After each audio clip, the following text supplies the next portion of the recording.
Bismillahirrahmanirrahim.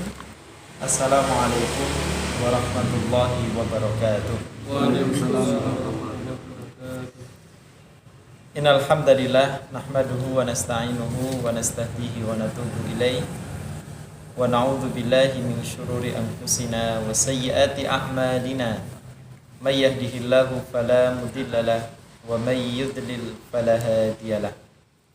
Asyhadu an la ilaha illallah wahdahu la syarikalah wa asyhadu anna Muhammadan abduhu wa rasuluh la nabiyya wa la rasula ba'dah. Allahumma salli wa sallim wa barik ala Muhammad wa ala alihi wa ashabihi wa man tabi'ahum bi ihsan ila yaumil qiyamah. Wa qala Allah ta'ala fi kitabihil karim, ya ayyuhalladzina amanu ittaqullaha wa qulu qawlan sadida yuslih lakum a'malakum wa yaghfir lakum dhunubakum wa may yuti'illaha wa rasulahu faqad faza fawzan 'azima. Wa qala aidan wal yakhsha alladhina law taraku min khalfihim dhurriyatan dhi'afan khafu 'alaihim falyattaqullaha wal yaqulu qawlan sadida. Wa qala Nabi sallallahu alaihi wasallam, ittaqillaha haitsu ma kunta wa atbi sayyi'atal hasanah tamhuha wa khaliqin nas bi khuluqin hasanin. Sadaqallah wa sadaqa rasuluhul karim. Allahumma arhamna bil Qur'an. Rekan-rekan remaja, pemuda Muhammadiyah yang semoga senantiasa dalam lindungan dan dalam naungan Allah Subhanahu wa taala. Pertama, marilah senantiasa kita bersyukur atas segala limpahan nikmat yang telah Allah berikan untuk kita semua, sehingga pada malam hari ini kita dapat bermuajahah, kita dapat berkumpul dalam satu majelis yang insya Allah penuh dengan berkah. Dan dengan majelis inilah Allah Subhanahu wa taala telah akan memberikan kemudahan jalan menuju surga. Sebagaimana Nabi sallallahu alaihi wasallam bersabda, "Wa man salaka tariqan yaltamisu fihi ilman, sahalallahu lahu bihi tariqan ilal jannah." Barang siapa yang menempuh satu perjalanan menuju majelis ilmu untuk mencari ilmu, maka Allah Subhanahu wa taala akan mudahkan langkahnya menuju surga. Dan majelis inilah menjadi salah satu di antara indikator bahwasanya seseorang dikehendaki oleh Allah mendapatkan kebaikan. Sebagaimana sabda Nabi, "Wa may yuridillahu bihi khairan yufaqihu fiddin." Barang siapa yang dikehendaki oleh Allah mendapatkan kebaikan, baik itu kebaikan dunia maupun kebaikan akhirat, maka Allah akan berikan pemahaman terhadap perkara agama. Salawat dan salam tak lupa kita haturkan kepada suri toladan kita, panutan kita, Nabi Agung Nabiullah Muhammad sallallahu alaihi wasallam, kepada segenap keluarga dan juga para sahabat, para tabi'in, tabi'ut tabi'in, dan juga orang-orang saleh yang senantiasa mengikuti jejak beliau, mengikuti langkah beliau hingga akhir zaman nanti. Dan semoga kita termasuk ke dalam golongan umat beliau yang senantiasa istiqomah berjalan di atas sunnah, dan juga tentunya istiqomah untuk melanjutkan perjuangan Nabi Shallallahu Alaihi Wasallam hingga tegaknya agama Islam di atas muka bumi ini. Taib, ikhwan sekalian, para pemuda yang dirahmati oleh Allah Subhanahu wa taala, di kesempatan malam hari ini kita akan mengkaji satu ayat di dalam Quran surat An-Nisa, tepatnya di ayat yang ke-9. Terus monggo yang mungkin membawa Al-Quran bisa dibuka. Alhamdulillah ini Qurannya digital semua nampaknya. Jadi salah satu indikator kebaikan itu kalau dalam HP-nya terinstal aplikasi Quran. Ya, itu insya Allah indikator orang baik. Mungkin ketika di kantor atau di sekolah di waktu luang yang tidak ada kerjaan buka HP, ya, orang ngiranya cuma nyekrol di WA tapi ternyata baca Quran. Masya Allah. 6. Surat An-Nisa ayat 9. Ayat ini kita kaji karena akhir-akhir ini kita menjumpai adanya satu fenomena. Ya, ada satu fenomena di salah satu wilayah yang ada di ibu kota, ya, di Jakarta.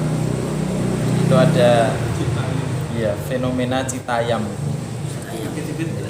Fenomena Citayam, SCBD. Ya, SCBD apa Mas Andi? Sudirman, Citayam, Bojonggede, Depok.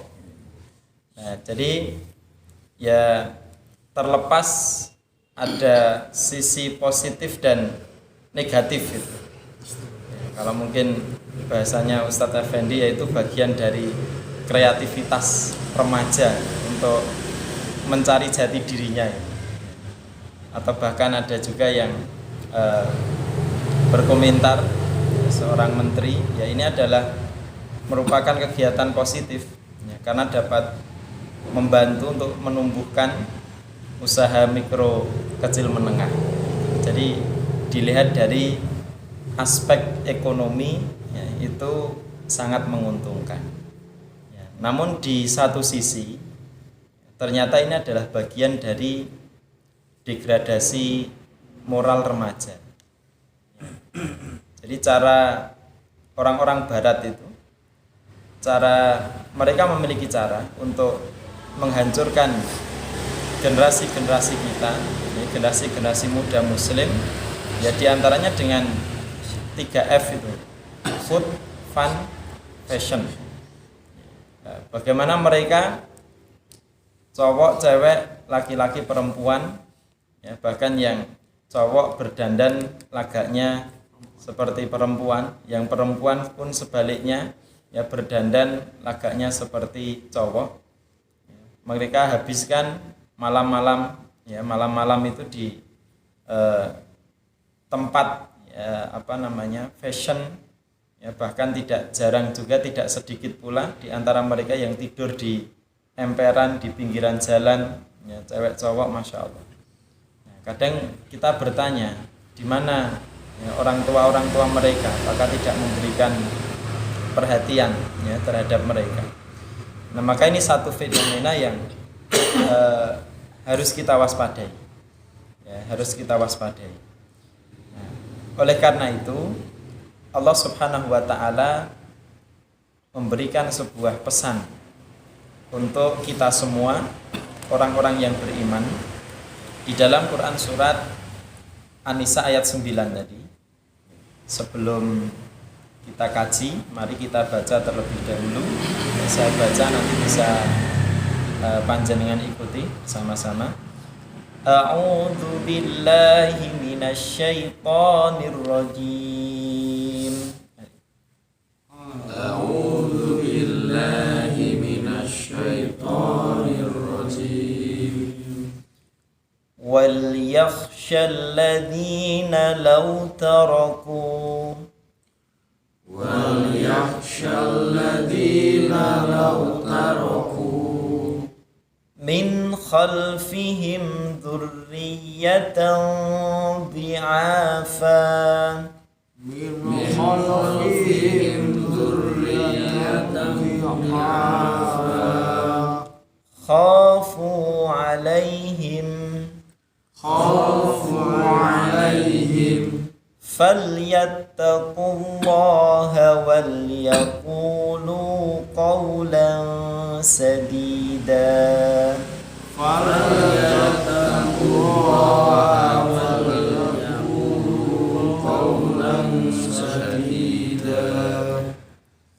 Allahumma arhamna bil Quran. Semoga Allah rahmati kita dengan bacaan Al-Quran ini tadi. Mari kita kaji makna dari ayat 9 dalam Quran surat An-Nisa, Allah Subhanahu wa taala berfirman wal yakhsha, dan hendaknya mereka takut, atau dan hendaklah takut. Jadi lam di dalam kata yakhsha, di awal kata yakhsha itu adalah lamul amr. Jadi lam itu menunjukkan perintah, dan hendaklah takut. Alladzina, yaitu orang-orang yang lau itu jika atau seandainya, taroku, mereka meninggalkan, min dari, khalfihim, di belakang mereka, dzurriyyatan, yaitu anak atau mungkin keturunan, di'afan, lemah. Jadi keturunan yang lemah. Khafu alaihim, hendaknya mereka takut atas lemahnya keturunan atau generasi itu tadi. Falyattaqullah, dan hendaklah mereka bertakwa kepada Allah Subhanahu wa taala. Wal yaqulu, dan mereka berbicara qaulan sadida, dengan tutur kata yang benar. Nah, ayat ini memberikan pelajaran kepada kita semua, pentingnya memperhatikan masa depan generasi kita. Jadi masa depan generasi ini adalah merupakan tanggung jawab bagi setiap orang tua, bagi setiap orang tua. Karena apa? Imam Ibnul Qayyim itu beliau pernah berkata bahwasanya kelak pada hari kiamat, orang tua akan dimintai pertanggungjawaban terhadap anak-anaknya sebelum nantinya mereka dimintai pertanggungjawaban atas kedua orang tuanya. Maka tanggung jawab ini adalah merupakan tanggung jawab yang besar, tanggung jawab yang berat, dan pada hari kiamat nanti kita akan dimintai pertanggungjawaban oleh Allah Subhanahu wa taala.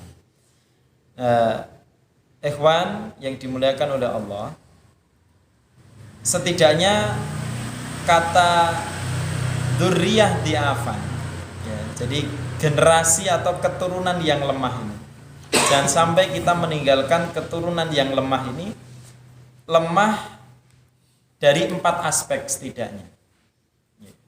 Meskipun ayat ini secara spesifik turun berkenaan dengan pembagian harta warisan, khususnya kita ini diminta oleh Allah untuk memiliki rasa takut sekiranya meninggalkan keturunan yang lemah. Jadi ketika kita diberikan tanggung jawab untuk mengelola harta anak yatim itu, agar kita tidak memakan harta itu dengan cara yang batil, yang kemudian harta itu dihabiskan, pada akhirnya anak-anak yatim itu mereka terlunta-lunta.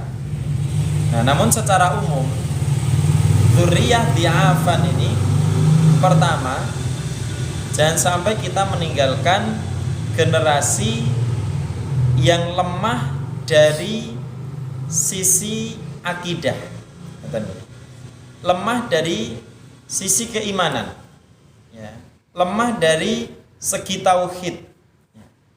Kenapa demikian? Karena tauhid ini adalah sumber kebahagiaan. Tauhid itu adalah sumber ketenangan. Dan kekhawatiran dalam hal iman ini, inilah kekhawatiran yang dahulu telah dicontohkan oleh para anbiya. Di antaranya Nabi Yakub alaihissalam, ketika beliau menjelang wafatnya atau kematiannya yang diabadikan secara secara apik di dalam Al-Quran, pada saat itu Nabi Yakub alaihissalam menjelang kematiannya, am kuntum syuhada id hadara Yaqubal maut id qala li banihi ma ta'buduna min ba'di. Ya. Mungkin kekhawatirannya Nabi Yakub ini berbeda dengan kekhawatiran kebanyakan manusia pada zaman sekarang ini. Nabi Yakub alaihissalam mengkhawatirkan atas tauhid atau akidah generasi-generasi berikutnya. Maka menjelang kematian beliau bertanya, wahai anakku, apa yang akan kamu sembah setelah kematianku, setelah peninggalanku? Namun Nabi Yakub ini, Masya Allah, beliau termasuk dari keturunan orang salih. Kakeknya adalah Nabi Ibrahim alaihissalam. Beliau dari garis keturunan Ishak. Itu juga berkah dari doa kakeknya. Karena kakeknya Ibrahim alaihissalam itu termasuk Nabi diberikan kelebihan oleh Allah atau keistimewaan oleh Allah dalam hal doa. Nabi Ibrahim itu ketika beliau berdoa tidak pernah berputus asa. Diuji dengan umat, diuji dengan istri, karena sekian puluh tahun tidak kunjung mendapatkan keturunan, namun beliau tidak pernah berhenti dalam berdoa. Dalam beberapa tafsir disebutkan Ismail lahir ketika usia Nabi Ibrahim menginjak 80-an tahun. Ishak terlahir ketika usia Nabi Ibrahim menjelang 90 tahun atau masuk 90-an tahun. Berarti di situ sejak menikah sampai usia 80-90 itu beliau tidak pernah berhenti untuk berdoa. Karena keistiqomahan inilah berbuah manis. Fabasyarnahu bighulamin halim. Lahir seorang anak penyabar. Fabasyarnahu bighulamin alim. Ya, lahir seorang anak yang berilmu, memiliki pengetahuan. Selain daripada itu, Nabi Ibrahim itu ketika beliau berdoa selalu memohon dua kebaikan, maslahat di dunia dan maslahat di akhirat. Maka dalam diksi doanya itu Rabbi habli minas sholihin. Beliau tidak hanya sebatas minta dikaruniai keturunan. Karena untuk apa keturunan banyak, untuk apa anak banyak tapi tidak sholih. Maka yang beliau harapkan utamanya adalah anak sholih. Dan keistimewaan yang ketiga itu Nabi Ibrahim alaihissalam setiap kali beliau berdoa selalu menyertakan anak keturunannya. Maka nanti antum bisa buka dalam surat Ibrahim itu, dia mulai dari ayat 35 ke bawah, itu terdapat untayan-untayan doa yang sangat indah. Ketika beliau berdoa Rabbi ja'alni muqimas sholati wa min dzurriyyati. Jadi dzurriyyahnya disertakan. Maka ini pelajaran untuk para orang tua. Di saat kita berdoa, kita tidak hanya meminta kebaikan untuk diri kita atau untuk istri kita, namun kita juga selalu menyertakan anak keturunan kita yang nantinya akan melanjutkan estafet dari perjuangan ini. Nah, ikhwan fiddin rahimani wa rahimakumullah, termasuk diantaranya Nabi Yakub, keberkahan doa dari kakeknya. Maka tatkala beliau menjelang kematiannya, yang beliau khawatirkan terhadap generasinya adalah soal keimanan. Apa yang kamu sembah wahai anakku setelah kematian bapakmu ini? Ternyata Masya Allah, anak-anak soleh itu menjawab, na'budu ilahaka, kami akan menyembah ilahmu, kami akan menyembah Tuhanmu, Tuhan yang engkau sembah, dan juga yang disembah oleh bapak-bapak panjenengan. Ini bukti daripada keimanan sang ayah dilanjutkan oleh keimanan anak keturunannya. Dan inilah sejatinya yang kita harapkan. Karena memang keimanan itu tidak dapat diwariskan. Namun kita diwajibkan untuk mengupayakan keimanan kita ini diikuti oleh anak turun kita. Karena keimanan yang diikuti oleh anak keturunan, inilah yang nantinya akan mengumpulkan seseorang di dalam surga. Karena visi hidup seorang muslim itu tidak hanya menggapai masa depan atau kebahagiaan dunia saja, namun visi orang beriman itu adalah menggapai kebahagiaan dunia dan akhirat. Maka ketika kita berharap nanti dikumpulkan bersama keluarga di dalam surga, ya sebagaimana disebutkan di dalam Quran surat At-Tur, ya, alladzina amanu wattaba'athum dzurriyyatahum biimanin alhaqna bihim dzurriyyatahum, ya, wattaba'athum dzurriyyatahum biiman. Jadi orang yang beriman kemudian keimanannya diikuti oleh generasi-generasi sesudahnya, ya, maka kelak alhaqna bihim, mereka akan dihimpun, mereka akan dipertemukan dengan anak turunnya di dalam surga. Nah, maka prioritas utama ayuhal ikhwan, ya, untuk kekhawatiran itu adalah kekhawatiran soal iman. Maka Nabi Ibrahim, beliau berdoa kepada Allah, wajnubni wa baniya anak budal asnam, supaya beliau dan anak keturunannya itu tidak terjerumus, ya, dalam penyembahan terhadap berhala.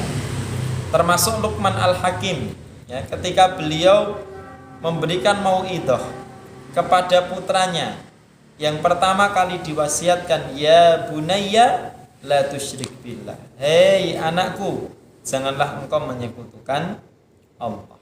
Ya, jadi penanaman keimanan ini menjadi hal prioritas untuk anak turun kita. Kemudian yang kedua, yaitu lemah dari segi ibadah. Jadi pertama lemah dari segi akidah, kemudian lemah dari segi ibadah. Ya, karena ibadah ini adalah pondasi, ya, atau parameter kebaikan generasi kita. Ya. Adapun Nabi Ibrahim itu secara spesifik menyebutkan ibadah itu adalah ibadah sholat. Ya. Karena sholat ini parameter kebaikan seseorang. Ya, dalam surat Maryam 59 itu disebutkan, fa khalafa min ba'dihim khalfun adha'us shalah wattaba'us syahawat. Ya, jadi nanti kelak itu akan lahir atau bermunculan satu generasi di mana generasi itu adha'us shalah. Mereka menyia-nyiakan salat. Nah, kalau salat itu sudah dilalaikan, salat sudah disia-siakan, maka dampak yang akan dihasilkan apa? Ittaba'us syahawat. Mereka menjadi pengikut syahwat. Termasuk fenomena yang kita jumpai akhir-akhir ini. Ya, jadi di satu sisi ada YouTuber atau apalah, mereka mengapresiasi, ya, yang dilakukan oleh anak-anak muda yang ada di ibu kota itu. Tapi di satu sisi ada juga dari kalangan muslimin itu yang prihatin. Ya. Maka sebagian di antara mereka tertarik untuk mewawancarai anak-anak itu. Nah, ketika ditanya sholat enggak? Dek, enggak sholat. Ya, ditanya sholat itu sehari berapa kali? Enggak tahu, enggak bisa jawab. Ya, ditanya surat Al-Fatihah hafal apa enggak? Enggak hafal. Masya Allah. Maka tadi pagi saya waktu apel pagi itu menyampaikan kepada anak-anak, ya, Anda ini termasuk orang-orang yang beruntung. Ya, karena Bapak Ibu Anda memiliki perhatian, ya, terhadap pendidikan antum sekalian di pondok, ya, karena di luar itu sangat keras sekali. Ya, nah, maka kembali tadi, parameter kebaikan adalah sholat, yang harus kita tekankan untuk generasi kita, ya. Yang dimaksud dzurriyyah ini memang secara khusus anak kita, ya. Tapi tidak kemudian kita hanya tertuju pada anak-anak kita saja, tidak. Ya, kita sebagai seorang pendidik tentunya kita memiliki murid. Ya. Nah, murid ini kita juga harus memiliki kekhawatiran, ya, atas peserta didik, ya, yang kita didik itu. Apabila lemah akidahnya, lemah ibadahnya, ya, atau secara umum generasi Islam pada umumnya. Karena Nabi itu memberikan satu ancaman yang tegas, laisa minna man lam yahtam bi amril mu'minin, tidak termasuk golongan kami. Ya, kalau mereka tidak mempedulikan perkara orang-orang yang beriman. Ya, termasuk itu tadi kerusakan, ya, yang terjadi di tengah-tengah pemuda-pemuda kita, remaja-remaja kita. Nah, kemudian yang ketiga adalah lemah dari sisi ilmu. Ayo ikhwah. Ya, lemah dari sisi ilmu. Maka Islam itu agama yang sangat menekankan pentingnya ilmu. Ya, bahkan dalam pepatah itu disebutkan kalau bukan karena ilmu, niscaya manusia itu seperti binatang. Dalam surat Al-Mujadilah itu disebutkan yarfa'illahu alladhina amanu minkum walladhina utul ilma darajat. Jadi Allah akan mengangkat derajat orang-orang beriman di antara kalian dan juga orang-orang yang berilmu. Ya. Jadi derajat orang yang berilmu, beriman, berilmu itu lebih tinggi daripada derajat orang yang beriman namun mereka tidak berilmu. Dan dalam beberapa ayat Allah Subhanahu wa taala memberikan sebuah pertanyaan. Dan tentunya pertanyaannya adalah pertanyaan retoris, tidak perlu jawaban. Tapi Allah menanyakan, hal yastawil ladzina ya'lamun wal ladzina la ya'lamun. Apakah sama orang-orang yang berilmu dengan orang-orang yang tidak berilmu? Itu tidak butuh jawaban. Tentunya berbeda. Maka orang tua harus mengawal ya, pendidikan generasi-generasi kita, khususnya anak-anak kita. Kemudian yang keempat, yang terakhir, berarti Islam itu hanya memperhatikan masa depan akhirat saja. Tidak, ternyata tidak. Islam itu agama yang proporsional. Ya, akhirat tujuan utama. Namun kita juga tidak boleh lupa ya terhadap atas apa yang telah Allah berikan untuk kita di dunia ini. Nah, yang keempat ini adalah lemah dari sisi ekonomi ya, atau finansial ya, karena ayat 9 surat An-Nisa ayat 9 itu turun berkenaan dengan salah seorang sahabat menjelang sakaratul maut, mereka berwasiat ya, yang mana wasiat itu menimbulkan dampak madarat atas ahli warisnya ya. Ya, jadi wasiat itu tapi wasiatnya menimbulkan madarat. Karena pada saat itu dia berwasiat 100% dari harta yang dimiliki itu akan disedekahkan. Ya, sehingga kan itu menimbulkan dampak madarat. Nah, mungkin itu terlalu jadi idealisnya tinggi, semangat dalam beragamanya tinggi, tapi tidak realistis. Nah, maka ada satu riwayat dalam tafsir Ibnu Katsir itu beliau mengutip satu riwayat di saat Sa'ad bin Abi Waqqas beliau sakit.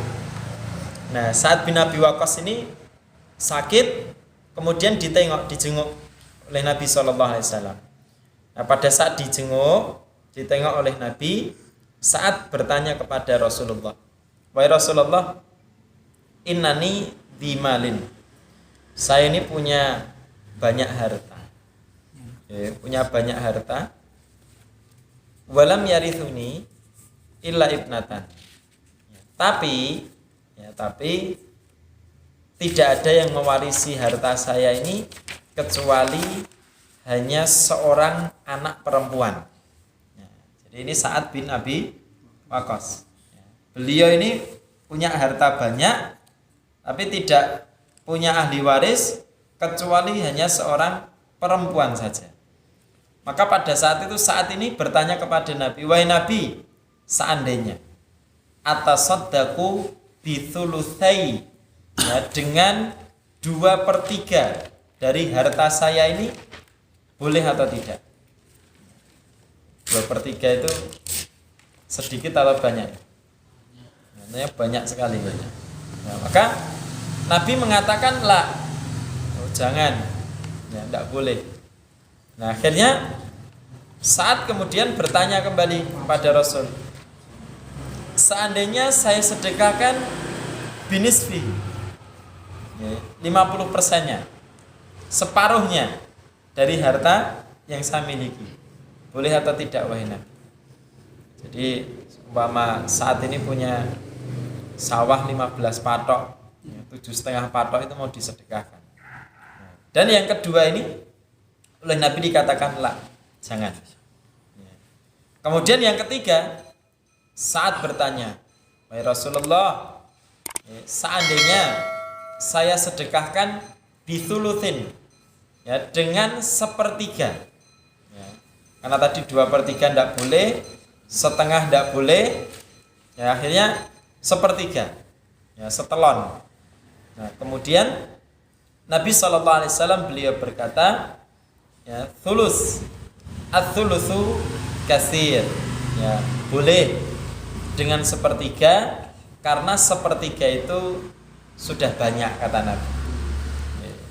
Dan di akhir dari riwayat itu Nabi menyebutkan, sesungguhnya engkau meninggalkan keluargamu, ahli warismu dalam keadaan berkecukupan itu lebih baik daripada meninggalkan ahli warismu dalam keadaan fakir sehingga mereka minta kepada orang lain untuk bertahan hidup. Nah, kemudian dari riwayat ini para fuqaha, jadi ahli fikih, ya, ahli fikih ini kesimpulannya. Ahli fikih itu memberikan satu pandangan, ya, kalau seandainya seseorang, ya, meninggalkan, memiliki ahli waris, ya, memiliki anak keturunan, dan semua di antara anak keturunannya itu berkecukupan, ya, berkecukupan. Ya, misal anak nomor 1 jadi direktur perusahaan, anak nomor 2 jadi pengusaha sukses, anak ketiga jadi pegawai eselon. Artinya apa? Tanpa apa istilahnya? Tanpa diberikan warisan atau ditinggali warisan dari bapak ibunya yang mati itu, mereka bahkan untuk hidupnya cukup atau bahkan lebih. Nah, bahkan untuk hidupnya itu lebih. Kata para fuqaha, jika mereka meninggalkan anak-anaknya dalam keadaan berkecukupan, mereka sudah mapan semua, maka hendaknya disunahkan berwasiat sepertiga penuh dari harta yang dimiliki. Jadi kalau orang tua mereka menjumpai anak-anaknya sudah mapan semua, maka dianjurkan wasiat sepertiga penuh. Itu nek wis mapan kabeh. Jadi sawah 15 patok tadi, sing 5 patok untuk disedekahkan. Tapi seandainya mereka meninggalkan anak keturunannya dalam keadaan fakir, mungkin di antara anak mereka ada yang masih dalam kondisi kesusahan, gitu, maka para fuqaha mengatakan boleh kurang dari sepertiga. Maka boleh kurang dari sepertiga, tidak harus sepertiga. Maka ini menjadi pelajaran untuk kita semua tentunya, bahwasanya ketika seseorang itu hanya berpikir tentang akhiratnya, jadi sedekah totalitas, wabih disedekahkan, dia hanya berpikir akhirat saja tanpa berpikir, ya, ahli warisnya tentang dunia, itu juga tidak baik. Saya rapik nek mikir iki dunia terus, mereka lalai terhadap akhirat, itu juga tidak baik. Maka Islam itu dinan wasata, agama tengah-tengah. Maka sebagian tadi ditinggalkan kepada ahli warisnya dan sebagian yang lain disedekahkan sebagai bekal atau sebagai naungan kelak ketika di alam kubur. Nah, ikhwan fiddin rahimani wa rahimakumullah, demikian barangkali penjelasan dari satu ayat yang diabadikan di dalam Quran surat An-Nisa ayat 9, ya. Kesimpulannya, kita sebagai orang tua diperintahkan oleh Allah untuk memiliki sikap atau kekhawatiran atas generasi-generasi kita di masa yang akan datang. Kekhawatiran di sini utamanya adalah kekhawatiran dalam persoalan iman, persoalan ibadah, persoalan ilmu atau persoalan akhlak, dan yang tidak boleh dilupakan juga persoalan finansial atau persoalan ekonomi. Nah, ini menjadi perhatian kita bersama ya, supaya kelak kita diberikan oleh Allah Subhanahu wa taala generasi-generasi yang salih, generasi-generasi salihah ya, sehingga menjadi aset atau investasi untuk kita bersama, baik itu di dunia maupun di akhirat kelak. Oke, mungkin ini saja yang dapat kami sampaikan di kesempatan malam hari ini. Apabila banyak salah kata, salah ucap yang kurang berkenan di hati antum sekalian, saya mohon maaf yang sebesar-besarnya. Akhirul kalam, wabillahi taufiq wal hidayah, waridha wal inayah, subhanakallahumma wa bihamdika, asyhadu an la ilaha illa anta, astaghfiruka wa atubu ilaik. Assalamualaikum warahmatullahi wabarakatuh.